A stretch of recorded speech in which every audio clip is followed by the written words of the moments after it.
दीर्घाकार आवर्त सारणी में इलेक्ट्रॉनिक विन्यास के आधार पर वर्गीकरण कैसे हो सकता है। इसके दो आधार है। पहला है गुणों में समानता के आधार पर। गुणों में समानता के आधार पर गति कितने प्रकार के होंगे? 4 प्रकार के। पहला उत्कृष्ट गैसें। उत्कृष्ट गैसें कौन सी होंगी? वे गैसें जिनके बाह्यतम कोश पूर्णतः भरे होते हैं, इसलिए इनको हम अक्रिय गैसें भी कहते हैं। ये ना तो इलेक्ट्रॉन देने की क्षमता रखते हैं ना लेने की। दूसरा है, और इसको हम ग्रुप 18 वर्ग भी कहते हैं क्योंकि उनको 18 वर्ग में रखा गया है। दूसरा है निरूपक तत्व, इंग्लिश में कहते हैं रिप्रेजेंटेटिव एलिमेंट्स। जो हमारी सारणी के एस ब्लॉक और पी ब्लॉक के तत्व हैं उनको हम क्या कहते हैं? Representative elements.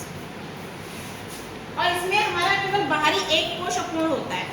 फिर है संक्रमण तत्व, इंग्लिश में कहते हैं ट्रांजिशन एलिमेंट्स। और इनको ये हमारे कौन से आवर्त सारणी में डी ब्लॉक के जो तत्व हैं वो हैं। इनमें बाहरी 2 कक्षाएं अपूर्ण होती है, n और n-1। फिर चौथा है आंतरिक संक्रमण तत्व। इसमें हमारी बाहरी 3 कक्षाएं अपूर्ण होती हैं और इनको हमारे 2 श्रेणियां हैं, लेंथेनाइट श्रेणी और एक्टिनाइट श्रेणी। ठीक है, ये तो हो गया हमारे गुणों के आधार पर। अब यदि हम देखें कि अंतिम इलेक्ट्रॉन हमारा किस ब्लॉक में जा रहा है, उसके आधार पर हमारा वर्गीकरण कैसा होगा। तो उसके आधार पर 4 प्रकार का वर्गीकरण है। पहला है S block element. S block में हम क्या होता है, अगर हम देखें तो एस में कितने इलेक्ट्रॉन होते हैं? 2। गुड। एस में 2 होते हैं, यानी एस ब्लॉक में अधिकतम हमारे 2 ही ग्रुप लाई करेंगे। पहला क्या होगा हमारा, जिसमें NS1 में जाएगा और दूसरा NS2। इसी को आवर्त सारणी में फर्स्ट ए ग्रुप कहा गया है और इसको सेकंड ए ग्रुप। ठीक है, तो एस ब्लॉक एलिमेंट्स कौन से? फर्स्ट ए और सेकंड ए। और इनके जो अंतिम तत्व का जो इलेक्ट्रॉनिक अंतिम इलेक्ट्रॉन का जो विन्यास होगा वो क्या होगा? NS1 फर्स्ट ए का होगा और सेकंड ए के लिए NS2 टाइप का होगा। फिर P block elements. P block elements क्या होंगे? जिसमें अंतिम जो इलेक्ट्रॉन होगा वो पी ब्लॉक में जाएगा। अब पी में हमारे कितने होते हैं? पी में अधिकतम इलेक्ट्रॉन कितने होते हैं? 6। जब पी में 6 है तो अंतिम इलेक्ट्रॉन P1 में भी जा सकता है, P2 में भी जा सकता है, P3 में भी जा सकता है, P4 में भी जा सकता है, P5 में भी जा सकता है, P6 में भी। इस तरीके से 1, 2, 3, 4, 5, 6 हमारे 6 ग्रुप बनने पॉसिबल हैं। तो वो कौन कौन से होगा? 13, 14, 15, 16, 17, 18। और या फिर इनको 3rd, 4th, 5th, 6th, 7th और शून्य ग्रुप कहा गया आवर्त सारणी। ठीक है, और इसका अगर हम सामान्य इलेक्ट्रॉनिक कॉन्फिगरेशन देखें तो NS2 NP1 to 6, यानी पी के में इलेक्ट्रॉन 1 से लेकर 6 तक हो सकते हैं।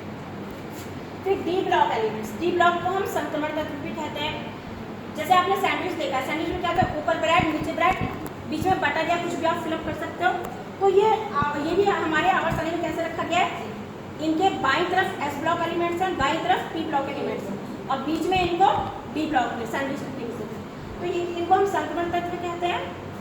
और इनमें जो हमारा इलेक्ट्रॉन का जो विन्यास होता है वो किस रहता है? n-1 में, यानी इनका n कोश भी अधूरा होता है और n-1 कोश भी अधूरा होता है। और डी में अधिकतम कितने इलेक्ट्रॉन होते हैं? 10। गुड, 10 इलेक्ट्रॉन होते हैं। तो जब D10 है तो हमारे कौन कौन से ग्रुप पॉसिबल हैं? D1, D2, D3, D4, D5, D6, D7, D8, D9, D10।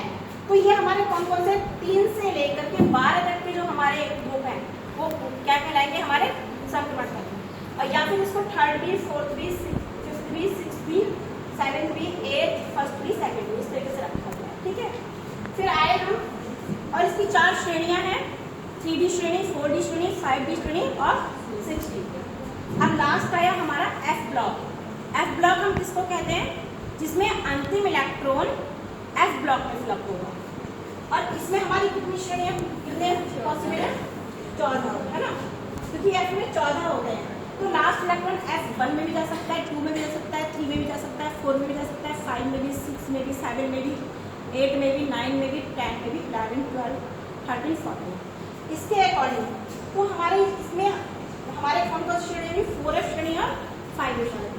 4F श्रेणी के तत्वों को लेंथेनाइट तत्व कहते हैं और 5F श्रेणी के तत्वों को एक्टिनाइट।